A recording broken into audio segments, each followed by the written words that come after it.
So, welcome for the lecture 13. So, last lecture we discussed about the waste materials, what type of waste materials should be used for the composting process and the mixing of the waste materials and the loading on the compost bed.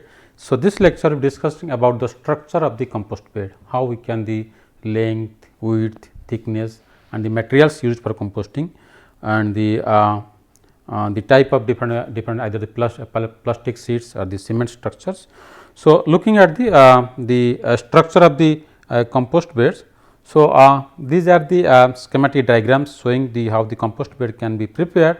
The compost bed, the size should be the length, width and depth. Each bed should have the 10 to 15 feet of length, 3.5 to 4 feet of width and depth 1 to 1.5 feet.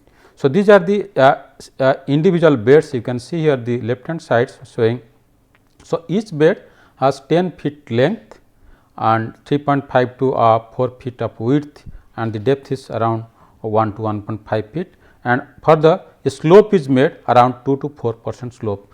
So, the beds can be prepared in a row and both the sides. So, with a slanted slope, so with the roof tops can be have the asbestos sheets or it can be also thatched with the straw. And the purpose of keeping the slope on the both sides, so that the water can be drained on the both the directions and the slope can be made, each bed can have a slope in this direction, the arrows show the slopes. So, that here is a hole opening holes for each beds. So, the leachates from the beds can be collected and there is a tank that is for the collection of the leachates in the tank, that is as the vermi wash or the vermi bed wash.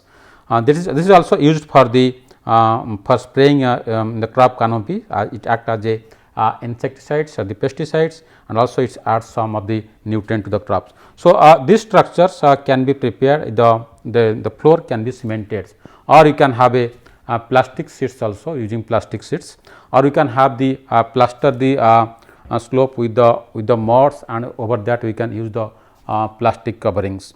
So, the purpose is that the floor should be such that there should not be any leaching of the nutrients or the liquids to the ground. So, because everything is useful for the compost productions or in the compost as a leachates or in the materials that can be used as a vermi bed wash, used as a spraying as a insecticide, pesticide also that has many micronutrients, also enzymes and hormones as a growth regulators. So, you can have the depending upon the type, the number of beds you can make, you can have the now this figure shows up 100 beds on the both the sides. So, 50 one side and 50 on the other sides and the tank is in the centers and the slope is made such a way that the leachates are collected and that leachates are collected in this tank.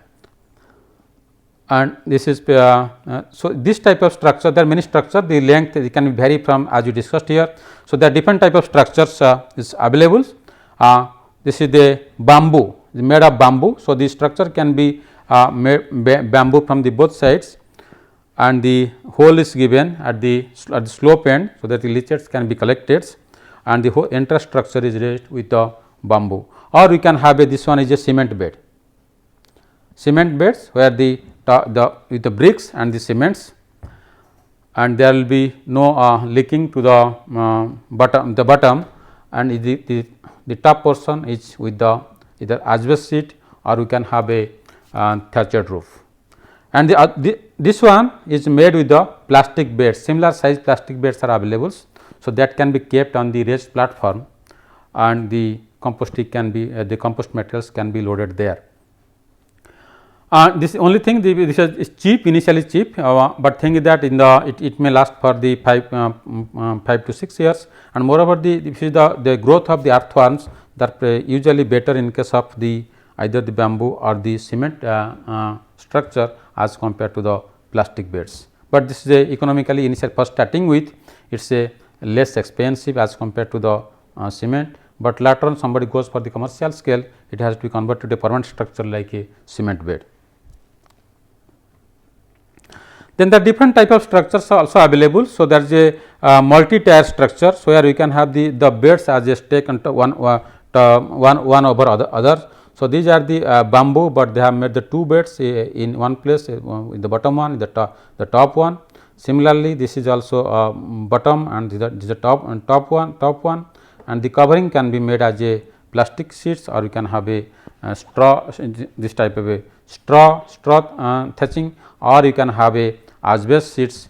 To the coverage, it protect the because the earthworms, they do not love lights, there is not any solar radiations, also temperature, this should not be very, and moisture. To protect from the compost from the high temperature, moisture and radiations, we should have a protections, either you can asbestos sheets or the permanent ones, or you can have a thatched roof with the straws, or in temporarily there is a plastic sheet covering also is done. And here also one of the model of the multi tier compost beds. Loading up waste mixture and earthworm in the bed. So, the waste materials immediately after mixing or after pre decompositions are loaded in the bed in a heap with a maximum height of 1.5 feet. So, of the compost the pit depth is 1.5 to 2 feet depth is there. So, we can load up to 1.5 feet. So, increasing height, what happens, the compost because the layer below that may not be decomposed well because of the less aeration, that may have the anaerobic condition. To have a better aeration inside, so 1.5 feet is convenient one. So, thereafter thin layer of cow dung is placed on the surface of the waste materials, so that this is as starter food for the earthworm. Once you load the compost materials with the mixing with the fresh cow dung as a 30% minimum or maximum can be 70% depending upon the cow dung availability. So, after loading, so there will be a thin layer of fresh cow dung, so that act as a starter food for the microorganisms present in soils and also for the earthworms. So, this will be so you might have seen in the video as we have shown earlier. So, in the bed, after checking the inside temperature, the temperature should not exceed 35 degrees Celsius of the heap the bed, then earthworms are released on the surface of the bed. And the amount is minimum 2 kg per bed or 2002 or 2005 numbers per bed. However, if available in the maximum quantity can be up to 10 kg. So, this also we have shown you in the video that after loading the compost materials or the waste materials, organic waste mixed with the cow dung on the compost bed, how the earthworms are released on the surface of the beds, and immediately after release of earthworm, the earthworms enter inside because they do not like the sun, they love the shades, they enter inside and they do start on doing their job as a degradations of the waste materials. Of course, we can have a worm as a mother bed, so that we can grow the multiplication of the worms. We have a separate mother beds and with a utmost cares, the very precise maintenance required for the mother bed, for rearing the earthworm and for their multiplications. For multiplications, a healthy earthworm seed as a mother beds is a must. The size of the mother beds it may be a box size of 2 feet length, 1.5 feet wide and 0.75 depth, or it can be a bed also. The bed size is around 12 feet length, 4 feet wide and the 1 feet depth are considered for this multiplications of the earthworms. And for this, the waste material should be green biomass. We do not use a dry one, the green biomass, and usually the CN ratio you can see that around 30 to 40 is to 1, that will the best materials, but should be green, and this will mix with the cow dung 50-50 ratio mixed with the cow dung and this waste.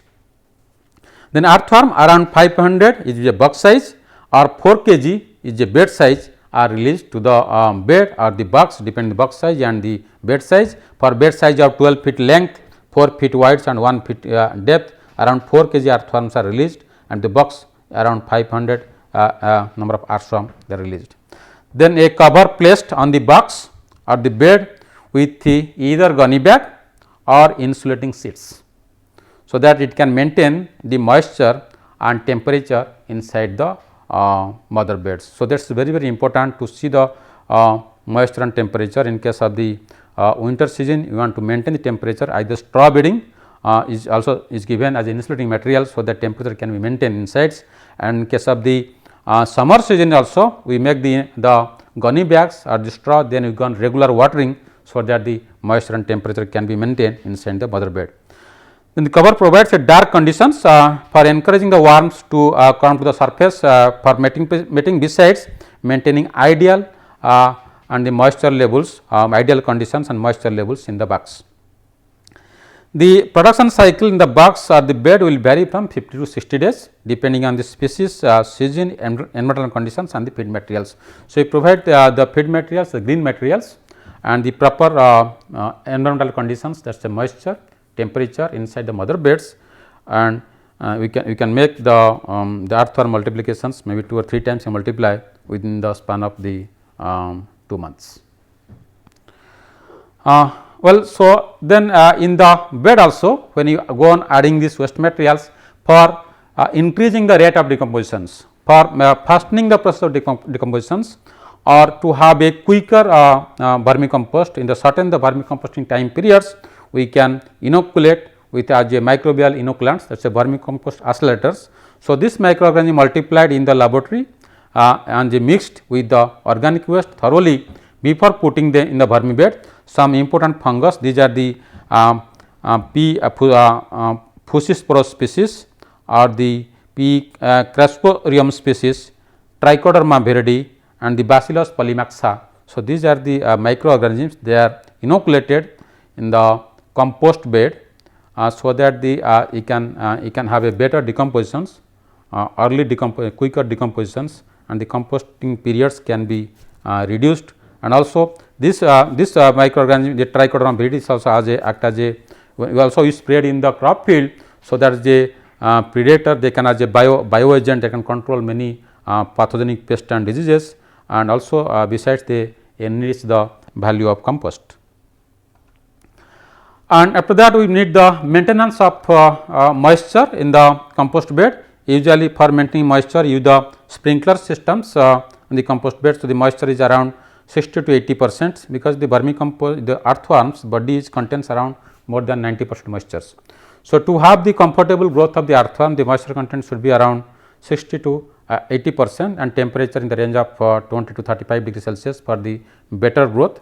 Regular supply water in bed, watering can be done by manually or by installation of the automated sprinkler systems as and when the temperature maintain the temperature and moisture on the beds.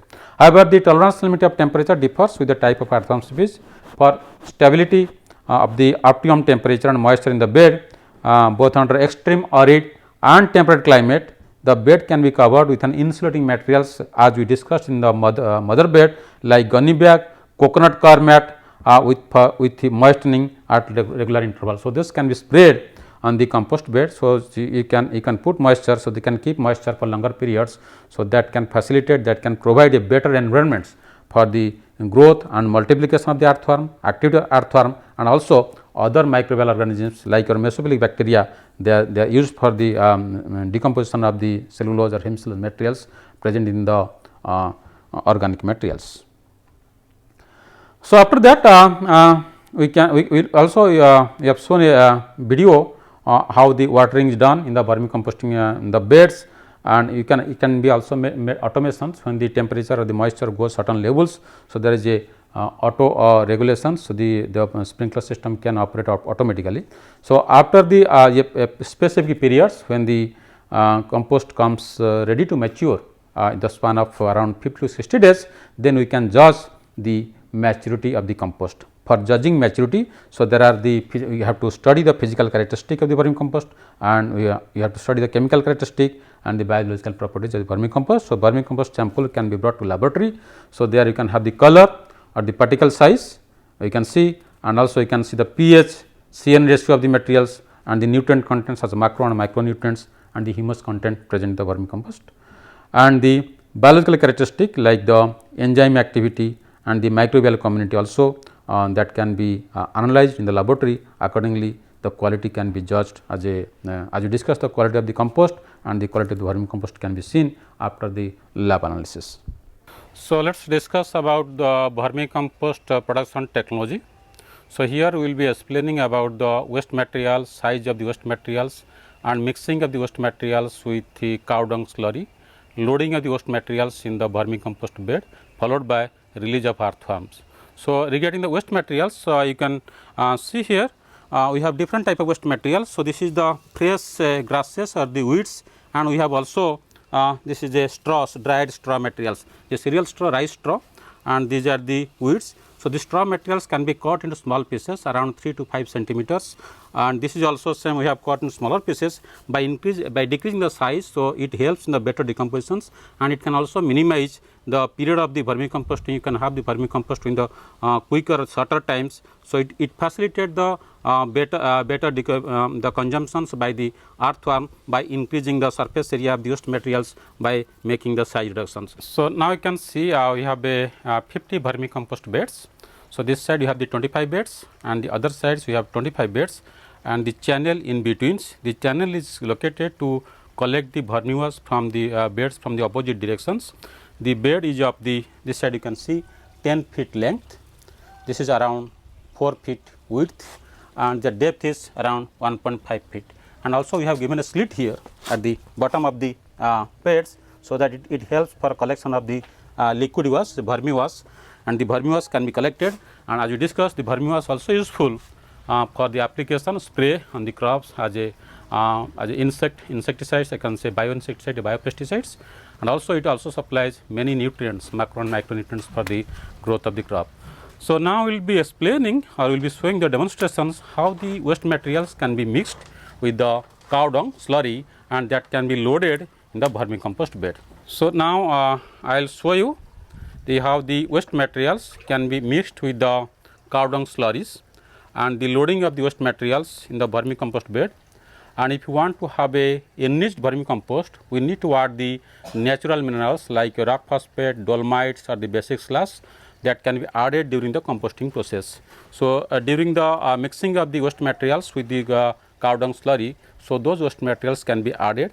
After the loading the whole waste materials in the beds, then we can have a thin layer of the fresh cow dung on the bed. So, this supplies the food materials for this earthworm. So, after loading in the beds, you can leave the beds for at most 1 week, so that it can go for decompositions. Or if you have the pre-decomposition waste material, that can be added, the material can be kept in a separate tank for the pre-decompositions. After decomposition, those materials can be filled in the vermicompost bed. And after loading the bed, earthworm should be released. You have to check the temperature in the bed. The temperature should be below 35 degrees Celsius. If temperature is above 35 degrees Celsius, you should not release the earthworm in the bed, because earthworm cannot survive with the high temperature. So, now I will show you the loading of the waste materials in the bed and mixing of the natural rock minerals in the waste materials, and then the final layer of the thin layer of the fresh cow dung, followed by release of earthworm. We have a specialty earthworm, so Eisenia poetida will show you how we are releasing. So, this is the mixing of the waste materials with the cow dung slurry and loading in the bed. So, this cow dung slurry is mixed with the waste material because to make it very succulent and the moist. So, it will be helpful for the better consumptions by the earthworms. Earthworms don't like the dry conditions. So, by making it wet and also the slurry cow dung, that provides the food materials for the earthworm. So, the amount of the cow dung slurry could be minimum 30% and maximum 70% of this weight of the waste material.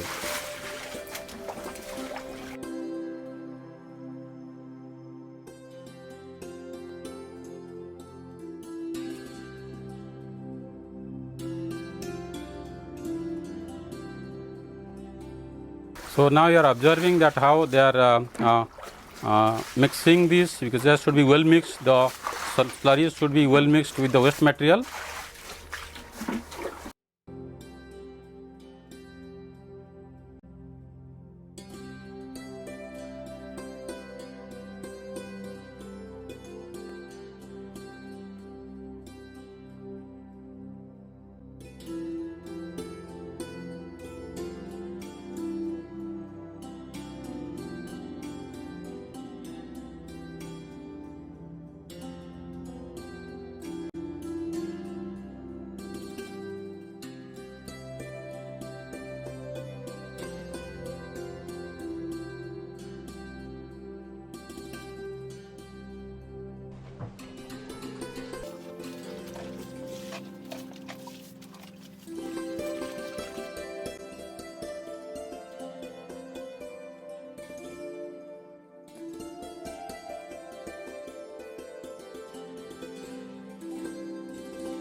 thin layer of fresh cow dung can be sprayed over this bed.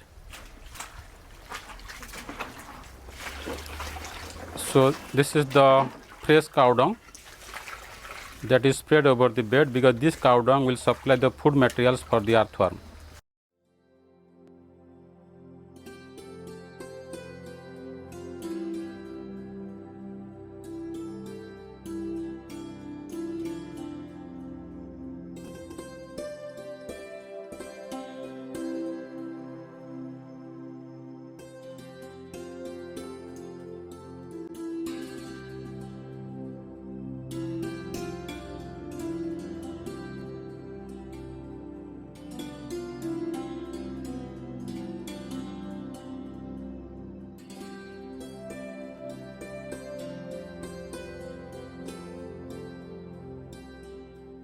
So, this cow dung is the initial food materials. Usually the earthworm get the food materials for its work from this fresh cow dung, and it's high, just contains most of the macro and micronutrients too. So, this should be spread over this bed and uniformly should be spread, so that the earthworm get the food materials and they can do their activity.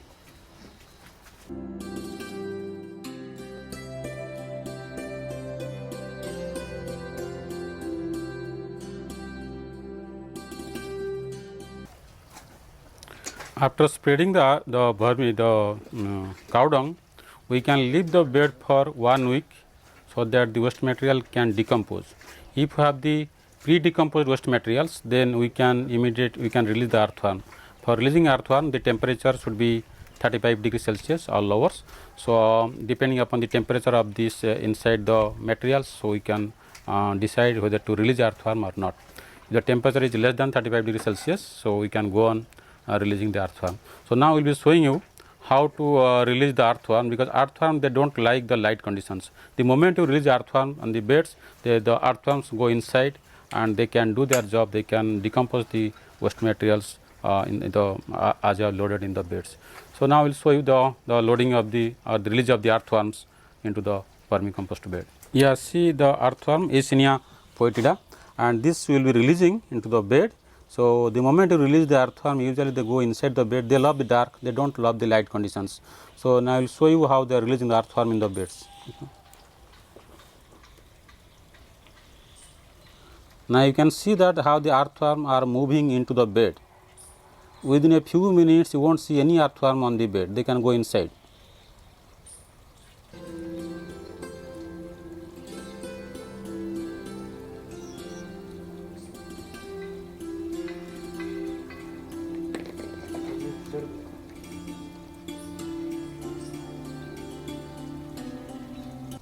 You can see their movement.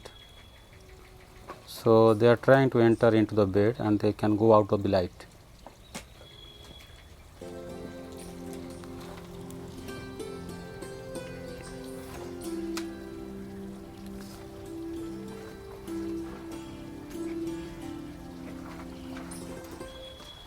As you can see, they are in lumps and they are moving into the bed.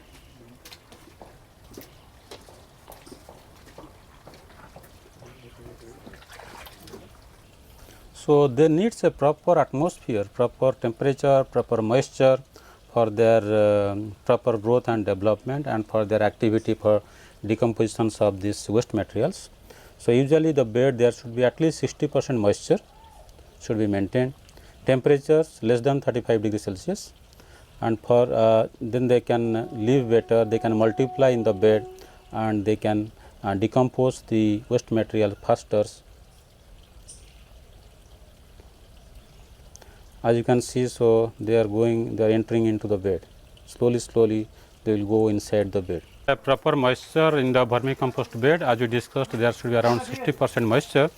So, we have the micro sprinkler system. So, now you can see, so we can use the sprinklers to regulate the moisture content in the vermicompost bed. So, as per the need of the very dryness conditions, we can use the sprinklers. The moisture content can be maintained as per our requirement. And because we are maintaining moisture, good moisture, so the leachates as a vermiwash, those are collected. So, you can I was discussing about this vermiwash. You can see this is the vermiwash and that is collected from this bed. Nutrients, vitamins, hormones and enzymes. This can be sprayed on the crop canopy by mixing with water by 1:5 times. That means 1 part of the vermiwash and 5 parts of water. 1 liter of vermiwash, 5 liter of water that can be mixed and that can be sprayed over the crop canopy. Also this can be applied in the crop field, the soil itself, so that it can supply nutrients, also increase the quality or the health of the soil. They require the enrichment of specific type of nutrients, like you can say the phosphorus for these leguminous crops, or the potash for this potato, need high amount of potash also. For those crops we can add the specific natural minerals, so they can increase the value and it can have a better impact, higher impact on the growth and yield and quality of these crops. So, after loading it almost takes 2 months for maturity of the compost. Now I can show you a mature compost. This is the initial loading. When the compost becomes ready, this looks this is the bed, you can see is a matured compost, and this is just like a granule. You can see the compost, these are the granular shapes, and it takes almost 60 days to get to come to these positions. And here this you can see this is a odorless, there is no smells, and the moisture contents around 25%. So, after this you can go for the processings and then packaging. So, we will discuss the next class have the how the separations of the earthworms from this vermicompost, and then the drying and the packaging of the vermicompost. Thank you.